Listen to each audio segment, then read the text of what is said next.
اللہ کے سوا کوئی نہیں ہے جو ہمیں کوشش پر اجر دے. سب ہمیں یہ کہیں گے کہ تم نے کوشش کی، بتاؤ کرا کیا.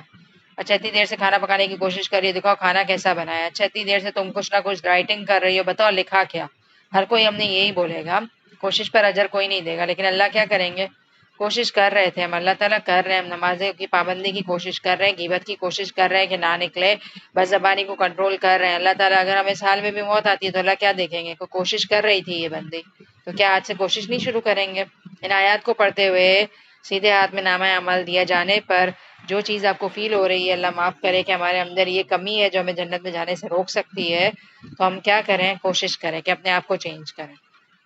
اس کے بعد والی آیات بہت اپوزٹ آیات ہے، بہت رلا دینے والی آیات ہے. وَأَمَّا مَنْ أُوتِيَ كِتَابَهُ بِشِمَالِهِ فَيَقُولُ يَا لَيْتَنِي لَمْ أُوتَ كِتَابِيَهْ، لیکن جسے اس کے اعمال کی کتاب اس کے بائیں ہاتھ میں دی جائے گی تو وہ کہے گا کہ کاش کہ مجھے میری کتاب دی ہی نہ جاتی. ایسا ایسا ایکسپریشن کون یوز کرتا ہے کہ کاش میرے ساتھ یہ ہوتا ہی نہیں، مجھے یہ ملتا ہی نہیں؟ کون بولتا ہے جو بیزار ہو چیز کو دیکھ کر؟ اتنی گندی کنڈیشن میں کوئی چیز آئے نا، اللہ نہ کرے، کوئی آپ اتنے دنوں سے دعا کر رہے ہو گاڑی مل جائے گاڑی مل جائے، اب گاڑی آتی ہے ایک دم گندی کنڈیشن میں، ٹوٹی پھوٹی ہے، اتنا خرچہ کروانا پڑ رہا ہے، پیٹرول لیک کر رہا ہے، یہ مسئلے وہ مسئلے، آپ کے منہ سے کیا نکلتا ہے؟ اس سے اچھا ملتی ہی نہیں. کوئی کھانا پکا کے دے رہا ہے، اللہ معاف کرے جلا ہوا، تیز مرچی، تیز نمک، الٹی سیدھے طریقے سے پکا ہوا ہے، وہ آپ کو پیش کرے تو آپ کیا کہیں گے؟ اس سے اچھا تم دیتی ہی نہیں، نہیں دینا تھا تو تمہیں دل نہیں تھا تمہارا. تو اللہ تعالیٰ یہی بتا رہے ہیں اللہ معاف کر دے، اللہ معاف کر دے. نامہ اعمال جب لیفٹ ہینڈ میں دیا جائے گا تو انسان کے منہ سے نکلے گا کہ کاش مجھے میری کتاب دی ہی نہیں جاتی. دونوں رویوں میں کتنا فرق ہے نا. ایک وہ رویہ ہے جس کو اپنا نامہ اعمال دیکھ کر اتنی خوشی ہو رہی ہے کہ وہ خود بھی دیکھ رہا ہے اور بار بار دوسروں کو بھی دکھا رہا ہے، لو پڑھو میرا نامہ اعمال، لو پڑھو لو پڑھو. اور دوسرا کیا کہہ رہا ہے کہ کاش مجھے میری کتاب دی ہی نہیں جاتی. بہت بڑا سوالیہ نشان ہم سب کے لیے، میری کتاب میرے پاس آئے گی تو میرا کیا رویہ ہوگا. اور دیکھیں انسان عقل مند ہوتا ہے، وہ اپنا حساب خود کرنا جانتا ہے. جانتے نہیں جانتے. اور قرآن کی ایک آیت کہتی ہے اسی پارے کے اندر آئے گی سورہ قیامہ کے اندر کہ تیرا حساب لینے کے لیے نا تو خود ہی کافی ہے. بل الانسان علی نفسہ بصیرہ، وی نو اس،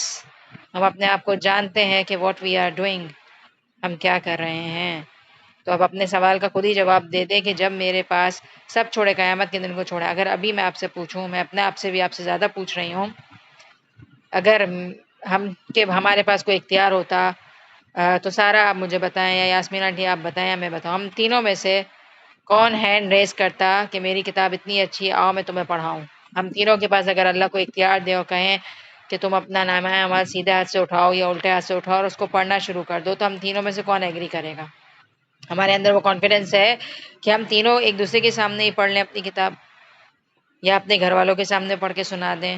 یا اپنے محلے والوں کے سامنے پڑھ کے سنا دیں. کہاں یہ کہ حشر کا میدان ہوگا اور پوری انسانیت سب کے سامنے ہمارا نامہ اعمال کھول دیا جائے گا تو ہم کیا کریں گے؟ اور میں جانتا ہی نہیں کہ حساب کیا ہے، کاش کہ موت میرا کام ہی تمام کر دیتی. یعنی کہ موت ایسی آتی کہ دوبارہ میں کھڑا ہی نہیں ہوتا اللہ کے پاس. میرے مال نے مجھے کچھ نفع نہ دیا، میرا غلبہ بھی مجھ سے جاتا رہا. اب یہ جو پوائنٹس ہیں نا، جو انسان کی حسرتیں ہیں، وہ آپ نوٹ کریں. انسان اتنا اکتا رہا ہے کہ کہہ رہے کہ کاش مجھے دوبارہ زندہ کرتے ہی نہیں اللہ تعالیٰ. یا دوسرا کیا کہ مجھے میرے مال نے کچھ فائدہ نہیں دیا اور میرے غلبے نے بھی مجھے فائدہ نہیں دیا. یعنی کہ جو میں لوگوں میں بڑا بن رہا تھا نا، حکمرانی تھی میری سب جگہ پہ، میں اپنے گھر میں بڑا تھا، اپنے محلے میں بڑا تھا، اور جس راستے سے میں گزرتا تھا سب ڈر کے بھاگ جاتے تھے، اور میں تو میں تھا. لیکن آج کے دن کیا ہوا، میری کوئی میں مجھے کام نہیں آئی. اور یہ دنیا میں بھی کتنی بڑی حقیقت ہے نا کہ وہ انسان جو بادشاہ ہوتے ہیں بڑے بڑے، اور ہمارے یہاں بھی کتنے ایسے لوگ ہیں، پرائم منسٹر، یہ وہ سب مر گئے نا. وہ اکثر پکچرز میں بھی آتا ہے کہ قبرستان اور قبر تو سب کی ایک ہی ہے، سب کا بستر تو ایک ہی ہے. تاج محل کے اندر رہنے والا بھی 2 گز کی قبر میں ہی جا رہا ہوتا ہے نا. تو ہم کیوں اپنے آپ کو ٹھیک نہیں کر رہے ہوتے؟ اور کسی کا کوئی مال ساتھ نہیں جاتا، کفن میں کوئی جیب نہیں ہوتا کہ انسان مال لے کر چلا جائے اپنے ساتھ. خذوہ فغلوہ، حکم ہوگا کہ اسے پکڑ لو، پھر اسے طوق پہنا دو. ثم الجحیم صلو، پھر اسے دوزخ میں ڈال دو. ثم فی سلسلۃ ذرعها 70 ذراعا فاسلکوہ، پھر اسے ایسی زنجیر میں جس کی پیمائی 70 ہاتھ کی ہے جکڑ دو. زنجیر کا اگر آپ ڈسکرپشن پڑھ رہے ہیں تو کیا سنا آپ نے کہ زنجیر کیسی ہوگی؟ یہ ذراع ہاتھ کس کا ذرا ہوگا اور یہ کتنا ہوگا اس کی وضاحت ممکن نہیں، تاہم اسے اتنا معلوم ہوا کہ زنجیر کی لمبائی 70 ذرا ہوگی۔ کیا ایگزیکٹ لمٹ کیا ہے یہ نہیں پتا، لیکن 70 کے لفظ سے یہ فیلنگ آ رہی ہے کہ زنجیر بہت ہی مضبوط اور بڑی ہوگی۔ خذوہ فغلوہ ثم الجحیم صلوہ ثم فی سلسلۃ ذرعها 70 ذراعا فاسلکوہ۔ دل کو کچھ ہونے لگا ہے، کلیجہ منہ کو آ رہا ہے کہ کیا آیات ہیں، پڑھاتے ہوئے بھی خوف آ رہا ہے، ڈر بھی لگ رہا ہے کہ ہم کیا کر رہے ہیں۔ انہ کان لا یؤمن باللہ العظیم، بے شک یہ اللہ عظمت والے پر ایمان نہیں رکھتا تھا، ولا یحض علی طعام المسکین، اور مسکین کے کھلانے پر رغبت نہ دلاتا تھا۔ فلیس لہ اليوم ہاہنا حمیم، پس آج اس کا کوئی دوست نہیں، ولا طعام الا من غسلین، اور نہ سوائے پیپ کے اس کی کوئی غذا ہے، لا یاکلہ الا الخاطئون، جسے گناہ گاروں کے سوا کوئی نہیں کھائے گا۔ اللہ معاف کرے۔ جہنم میں انسان جل رہا ہوگا تو ظاہر سی بات ہے پیپ گرے گا، پیاس لگے گی تو کچھ نہیں ہوگا تو وہی پیپ اس کو دیا جائے گا پینے کے لیے۔ اگر ہم ان آیات کو دیکھیں تو بیچ میں دو باتیں آئی ہیں جو ان کے گناہ بتائے جا رہے ہیں کہ دنیا میں ان کے کیا گناہ تھے۔ ایک تو یہ کہ وہ اللہ پر ایمان نہیں رکھتا تھا، ہم جانتے ہیں کہ اللہ پر ایمان نہ رکھنا ایک بہت بڑا جرم ہے جس کا تعلق حقوق اللہ سے ہے، لیکن شاید مسکین کو کھانا رغبت نہ دلانا کے جرم کو ہم نے کبھی نوٹ نہیں کیا کہ اگر کوئی بھوکا مر رہا ہے، کسی کی زندگی میں تکلیفیں ہیں اور اس کے پاس کھانے کے لیے پیسے نہیں ہیں، اور اگر ہم افورڈ کر سکتے ہیں تو ہم خود بھی اس کو اگر کھانا نہ کھلائیں اور دوسروں کو موٹیویٹ نہ کریں تو یہ گناہ بھی اتنا بڑا ہے جس کا تذکرہ جہنم میں لے جانے والے اعمال کے ساتھ آ رہا ہے۔ لہٰذا آج ہم سب کے لیے ایک بہت بڑا ریمائنڈر ہے، اور میرے خیال میں ہم نے اس چیز کو بہت لائٹ لیا ہوا ہے کہ ہمارے گھر میں تو خوب عیاشی اور ہمارے گھروں میں تو مزے مزے کے کھانے کی خوشبوئیں روز آ رہی ہوں، لیکن ہم یہ نہ دیکھیں کہ ہمارے ارد گرد کتنے لوگ بھوکے ہیں۔ تو بہت ضروری ہے کہ ہم دوسروں کی ضروریات کا خیال رکھیں، ہم خیال رکھتے ہیں اور مال دے کر جان نہ چھڑائیں، کبھی کبھی باقاعدہ ان کو راشن وغیرہ دے دیا کریں تاکہ کیا ہو کہ صحیح چیز ان کے گھروں تک پہنچے، کیونکہ ہم سم ٹائمز پیسے دے کر جان چھڑاتے، 5,000 دے دیے، 10,000 دے دیے مہینے کے، لیکن کوشش کریں ان کو اپنے ہاتھ سے لے کر دیں تاکہ کیا ہو ان کے گھروں میں کھانا جائے، کیونکہ اگر ہمارے ملازم ہمارے گھر میں رہتے ہوئے اپنے گھروں پہ جا کر بھوک سے پریشان ہیں، بھوک کی وجہ سے زندگی ان پر دوبھر ہے، تو ہمیں اس کا گناہ ملے گا، کیونکہ ہمارے سامنے وہ کام کر کے جا رہے ہیں، ہمیں اندازہ ہونا چاہیے کہ ان کی لائف کیسی ہے۔ تو شاید کھانا کھلانے کے عمل کو ہم اتنا بڑا نہیں سمجھتے، اور ہمارے گھروں میں کام کرنے والیاں جو بیچاریاں ماسی بھی آتی ہیں تو ہم ان کو کھانے کا نہیں پوچھ رہے ہوتے، تو اگر آپ میں سے کوئی کھانا کھلاتا ہے تو بہت اچھی بات ہے، اور اگر کوئی نہیں کھلاتا تو وہ ضرور کوشش کرے کہ اپنے دوپہر کے کھانے کے ساتھ ایک مٹھ اگر وہ زیادہ چاول ڈال لے گا یا ایک دو روٹی ایکسٹرا پکا لے گا یا تھوڑی سی دال یا جو بھی سبزی جو بھی آپ بناتے ہیں وہ تھوڑی ایک پلیٹ جتنی زیادہ بنا لے گا تو اس کا کچھ نہیں ہوگا، لیکن غریب دعا دے کر جائے گا، اور کسی کو کھانا کھلانا جنت میں لے جانے والے عمل میں سے ہے۔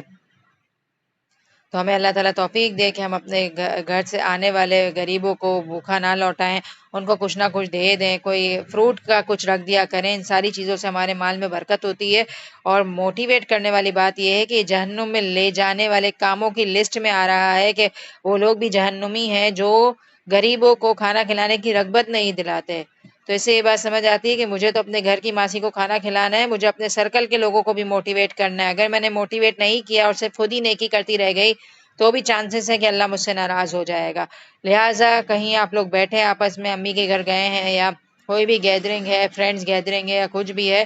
تو اپنی ایک دوسرے کی روٹین ڈسکس ہو رہی ہوتی ہے نا کہ فلاں وقت میں میری ٹائم پہ ماسی آ رہی ہے، کوئی بھی اپنی روٹین بتا رہا ہے، اور اگر وہ کہہ رہا ہے کہ دوپہر کے وقت میرے پاس ہوتی ہے ماسی تو باتوں باتوں میں پوچھیں، یا اگر آپ دوسرے کو موٹیویٹ کرنے کے لیے کرنا چاہتے ہیں اور آپ کی نیت خالص ہے کیونکہ اس میں دکھاوا نہیں ہوگا، آپ اپنی بات کر دیں، کیونکہ اگر آپ سامنے والے سے ایسے پوچھیں گے کہ تم کھانا دیتی ہو تو سامنے والے کو ایسا لگے گا کہ پتہ نہیں کیوں ایسا سوال پوچھ رہی ہے، میری مرضی میں دوں نہ دوں، عجیب بھی لگ سکتا ہے۔ تو کبھی کبھی نیکی جو ہے نا دکھانی پڑتی ہے، دکھاوے کے لیے نہیں، موٹیویشن کے لیے۔ تو آپ یہ کہہ سکتے ہیں کہ دوپہر کو میں تو اکیلی ہوتی ہوں لیکن ماشاءاللہ ماسی ہوتی ہے تو پھر میں ذرا کھانا بنا ہی لیتی ہوں نا دوپہر سے، تو سامنے والا یقیناً پلٹے گا، پوچھے گا کہ اچھا ماشاءاللہ ماسی کو بھی دیتی ہو، اب تم اکیلی ہوتی ہو ماسی کے لیے بھی بنا لیتی ہو، تو آپ کہہ دیں رات کے لیے بنتا ہے تو تھوڑا اس کے لیے نکال دیتی ہوں۔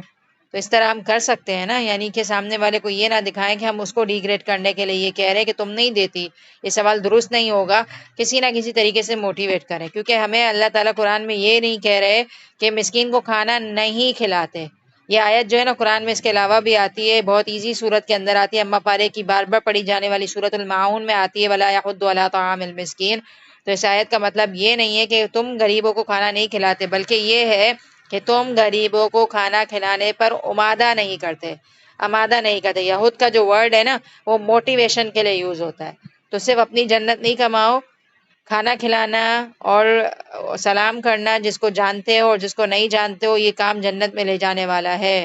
تو کھانا کھلانے کے لیے لوگوں کی پہچان ضروری نہیں ہے۔ اگر آپ گھر سے باہر نکلے، کوئی غریب آپ کے آگے ہاتھ پھیلا رہا ہے، بیچارہ کھانے کی فرمائش کر رہا ہے،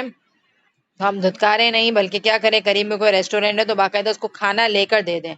ہم پیسے دیتے ہیں نا تو ہم یہ کہتے ہیں کہ پیشہ ور گداگر ہیں اور ان کو نہیں دینا چاہیے اور ان پہ پیسے خرچ نہیں کرنا چاہیے، بحثوں میں ہم پڑ جاتے ہیں نا، تو آپ کیا کریں، میرا کہنا یہ ہے کہ ان کے ہاتھ میں پیسے نہ دیں، ان کو کوئی نہ کوئی چیز اس وقت لے کر دے دیں، تاکہ خدا نہ خواستہ کوئی نشئی ہے یا اپنی خواہشات کو پورا کرنے کے لیے وہ پیسے مانگتا ہے، کیونکہ نشئی لوگ بھی کرتے ہیں اس طرح کی حرکتیں، تو آپ گناہ گار نہ ہوں۔ آپ کھانا لے کر دے دیں گے تو ظاہر سی بات ہے اس کو پھر پیٹ میں ڈالنا ہی پڑے گا نا۔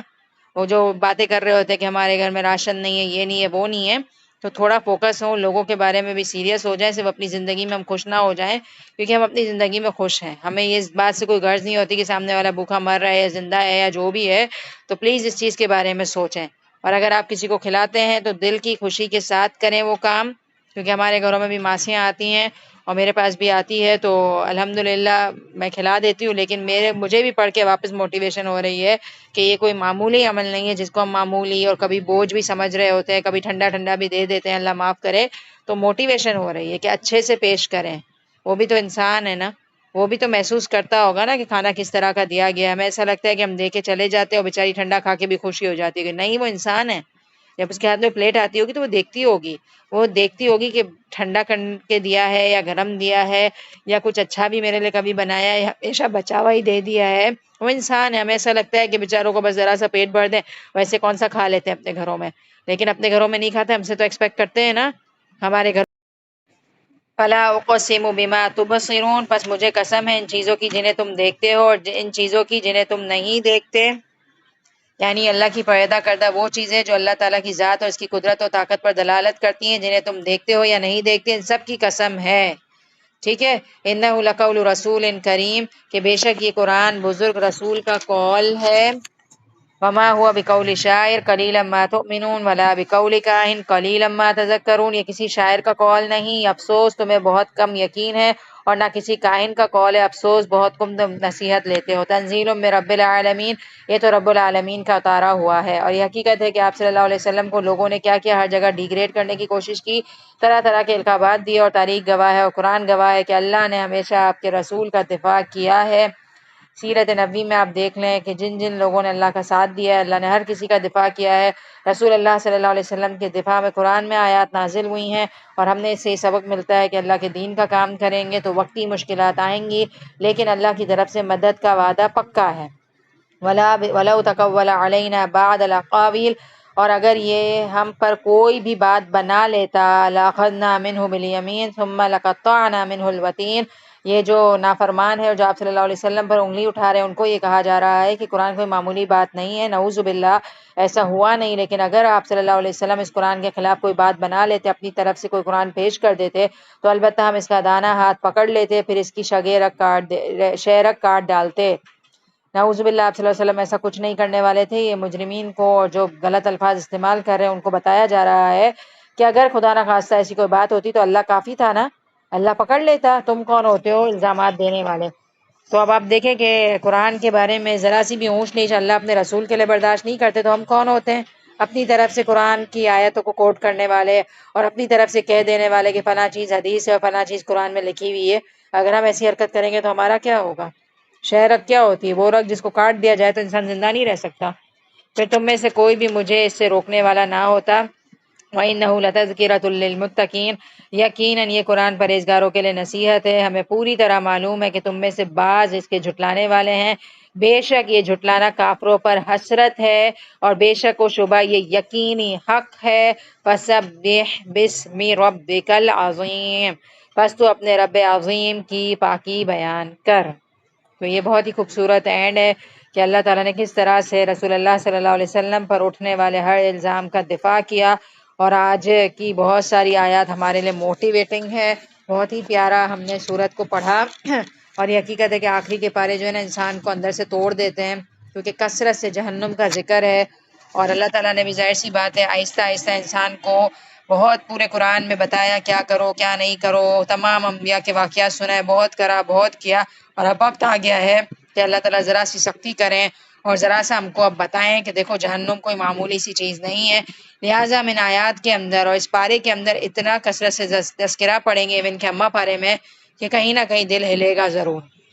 یہ ایک قطرہ پڑتا ہے تو ہلکی سی چینجنگ آتی ہے، پھر دو پڑتے ہیں، پھر پورا پانی اگر برس جائے کسی کے اوپر تو پورا نہا دھو کر پاک صاف ہو جاتا ہے۔ تو ہم پر بھی اللہ اتنے طرح طرح کے قطرے ڈالیں گے جہنم کے، ابھی ذرا یوں اور یوں اور یوں، تو ہمیں ذرا سا تو ہل جل ہوگی ہمارے اندر اور ہم اپنے آپ کو بدلیں گے۔ جب دل پر کوئی چیز اثر کرتی ہے تو انسان بدل جاتا ہے، لہٰذا اللہ سے سچی دعا ہے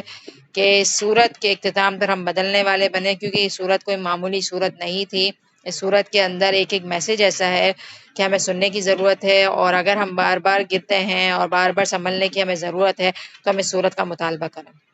اور آج ہم وعدہ کریں اپنے آپ سے کہ میں اپنے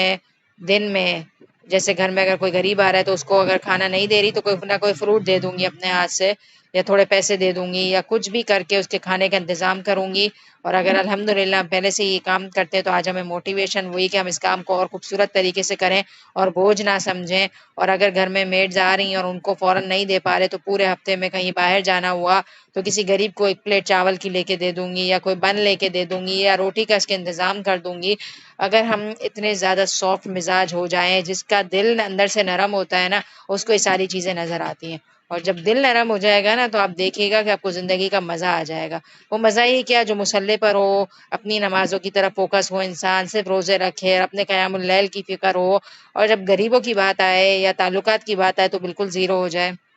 تعلقات میں خوبصورتی پیدا کرنے سے بھی نا انسان کی عبادات بہترین ہو جاتی ہیں۔ لہٰذا اگر ہمارا دل زندہ ہے تو ہم ایسے لوگوں کو ڈھونڈیں، ایسے لوگوں کو کھلائیں پلائیں تو ہماری زندگی جو ہے نا اور خوشگوار ہو جائے گی۔ غریب کے منہ پر مسکراہٹ دیکھ کر آپ کو اتنا